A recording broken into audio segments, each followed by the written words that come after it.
In today's video, I'm going to show you how to change Chrome language step by step so you can switch Google Chrome into the language you prefer in just a few clicks. This is super useful if you want your browser menus, settings, and prompts to appear in a different language, whether that's for learning, convenience, or simply making Chrome easier to use every day. If this video helps you out, make sure to hit the like button and subscribe for more quick tech tutorials just like this.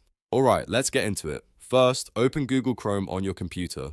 Once Chrome is open, look to the top right corner of the window and click the three-dot menu. This is where you'll find the main Chrome settings. From the menu that appears, click Settings. Now you'll be taken into the Chrome settings page. On the left-hand side, or sometimes lower on the page depending on your version of Chrome, find and click Languages. This is the section where Chrome lets you manage the language used for menus, pages, and translation options. Inside the Languages menu, click Add Languages.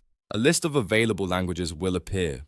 Scroll through the list or use the search bar if available, then select your preferred language by checking the box next to it. After you've selected the language you want, click Add. Once the language has been added, you'll see it listed in your language preferences.